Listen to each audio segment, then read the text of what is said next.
आई म्हणून कळली तो जिजाऊंचा शिवबा झाला, आणि ज्याला स्त्री बहीण म्हणून कळली तो मुक्ताईंचा ज्ञानदेव झाला. ज्याला स्त्री मैत्रीण म्हणून कळली तो राधेचा श्याम झाला, आणि ज्याला स्त्री पत्नी म्हणून कळली तो सीतेचा राम झाला.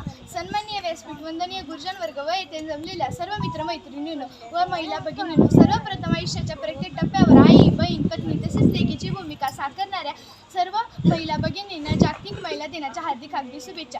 दरवर्षी 8 मार्च हा दिवस आपण जागतिक महिला दिन म्हणून मोठ्या उत्साहाने व अभिमानाने साजरा करतो. हा दिवस 8 मार्च 1908 रोजी अमेरिकेतील स्त्री कामगारांनी केलेल्या ऐतिहासिक कामगिरीच्या स्मरणार्थ व स्त्री शक्तीचा सन्मान करण्यासाठी साजरा केला जातो.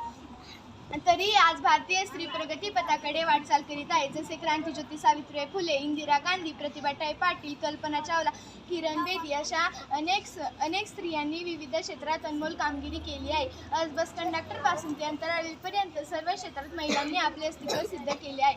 नारी ही शक्ती आहे नराची, नारी ही शोभा आहे घराची.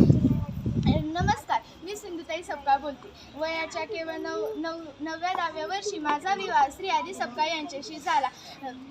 ते 20 वर्षांचे होते. सासरच्या घरी खूप त्रास झाला, पण मी शिकले नाही.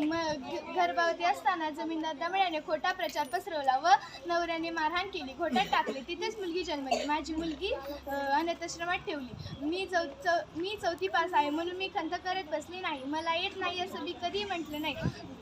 मी 4थी पास आहे. हाफ टाईम असेल तरी मी एक पुस्तक लिहिलं. त्या पुस्तकाचं नाव आहे मी वनवास.